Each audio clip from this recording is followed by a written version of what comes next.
Happy Mother's Day, Happy Mothers-to-be Day. Bakit ko sinabi po yan?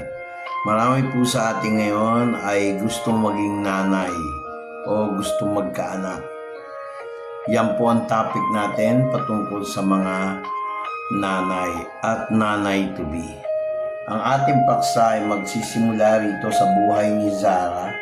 Si Sarah po ay asawa ni Abraham, hindi po sila nagkaroon ng anak. Alam nyo, ang Biblia ay punong-puno ng patungkol sa mga miracles, signs, and wonders. Hindi po ito superficial o yung tinatawag nilang wala kang maaasahan. It's your faith. You just listen to the Word of God and take care. God will take care of yourself. Take care of yourself and God will take care of you. So, sabi rito, and the Lord visited Sarah as he had said. The Lord did to Sarah as he promised. And Sarah conceived and bore a son in his old age at the time of which God has spoken to him. Abraham called the name of his son who was born to him. Sarah bore him Isaac, and Abraham circumcised his son Isaac. And when he was 8 years old, as God commanded him, Abraham was 100 years old when his son Isaac was born to him. Ito ang isa sa mga exciting verses na kahit ulit-ulitin nyo, pakinggan yung Tagalog. At dumalaw ang Panginoon kay Sarah at kanyang sinabi, at ang Panginoon tinupad kung ano ginawa niya kay Sarah ayon sa kanyang pangako. At si Sarah ay naglihi at ipinanganak mula kay Abraham isang lalaking anak at sa kanyang matandang edad.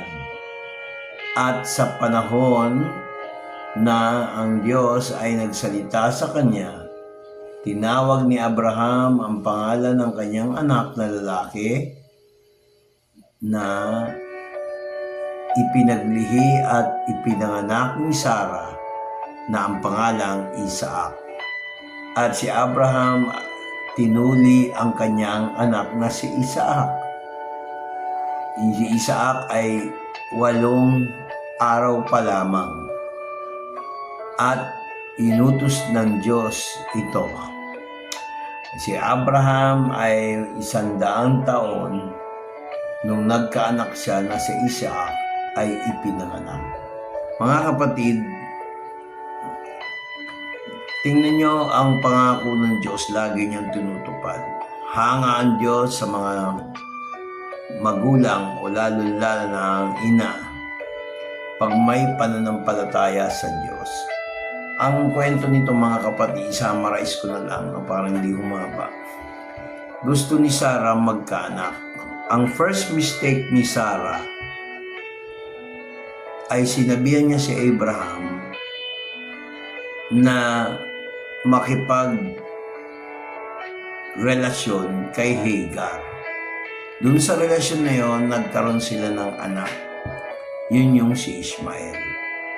Ngunit, iba yung kalooban ng Diyos kasi inassist ni Sarah si Lord God. Dahil nangako ang Diyos, bibigyan sila ng anak. Kaya nangyari, pinasiping niya si Hagar, yung kanilang katulong, para magkaanak. Kaya pinanganak si Ishmael. So, mas matanda si Ishmael. Ngunit, ayaw ng Diyos kay Ishmael. Nagselos si Sarah.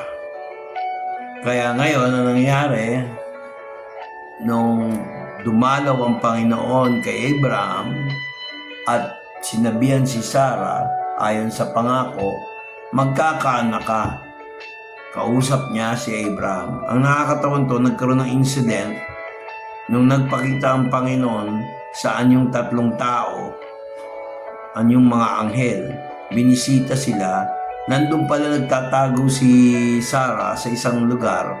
Narinig niya yung conversation ng tatlong mga mama kausap si Abraham. In-entertain ni Abraham, hindi niya kilala, hindi niya alam na mga angels ng Panginoon yun. At ang isa doon ay ang Diyos mismo.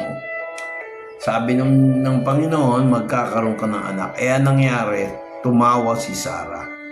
Nakita siya ni Yahweh o ang Panginoon. Sabi niya, ikaw, ba't ka tumawa? Hindi ako tumawa. Tumanggi pa siya. Sa tamang takdang panahon, maglilihi ka, magkakaroon ka ng anak na lalaki. Ang nakakatuwa po sa Bible, hindi pa pinapanganak yung bata na pinangako. Nasasabi yung pangalan, parang si Mary, the mother of Jesus.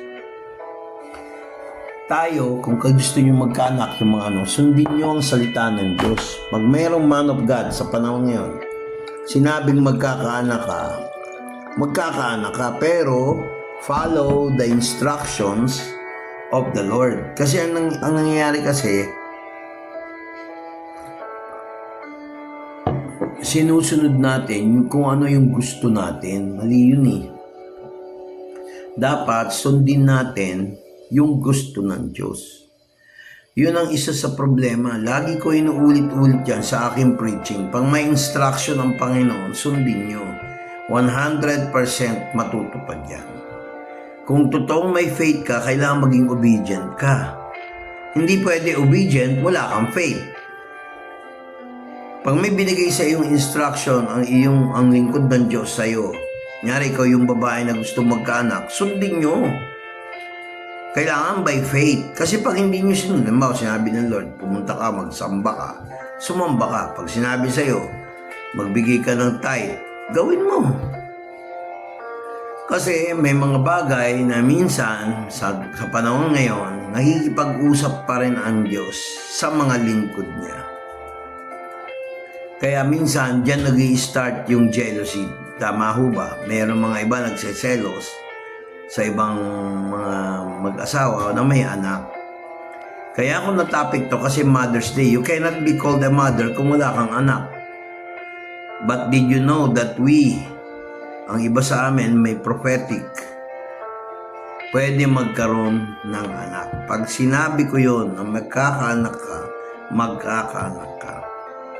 Kailan ba ako nagsalita ng hindi nagkatotoo?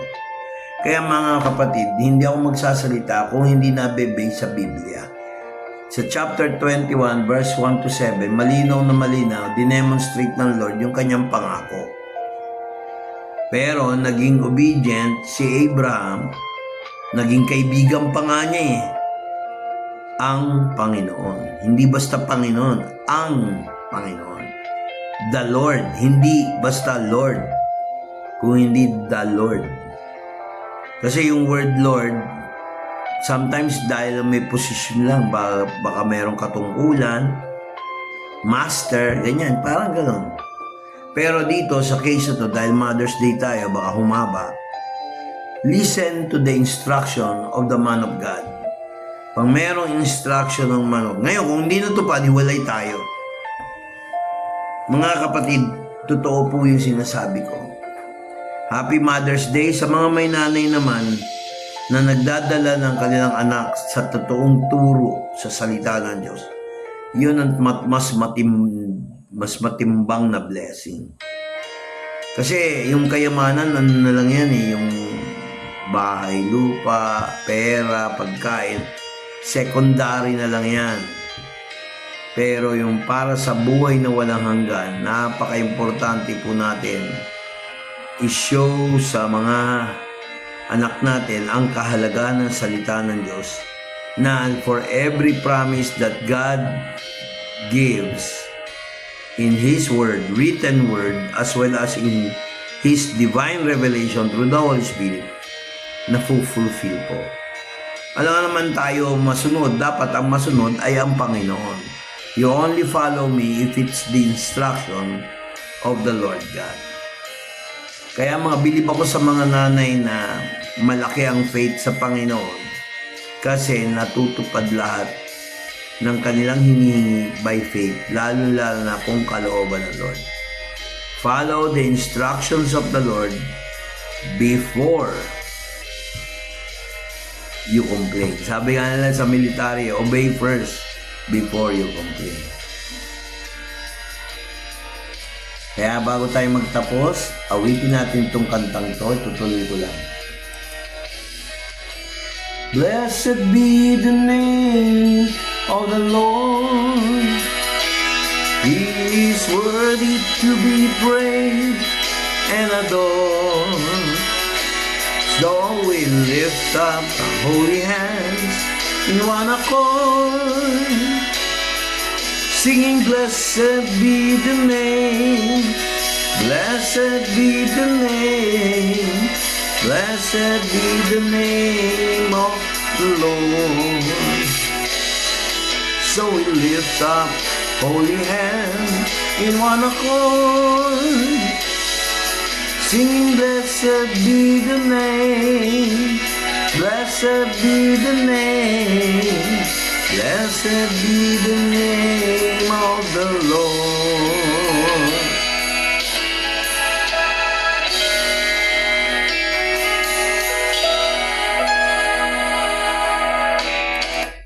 So, that's all. Happy Mother's Day to all in advance. Kung ito ay advance, okay lang. Kung ito ay late, okay lang din. Ang importante, nag-greet ko po lahat ng mga nanay. Pagpalain kayo at ibigay ng Lord lahat ng solusyon sa inyong mga problema.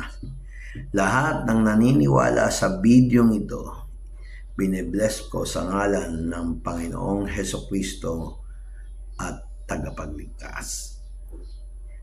At siya rin ay healer sa mga nanay na may sakit. Amen. So, God bless. This is a 13-minute video. Amen.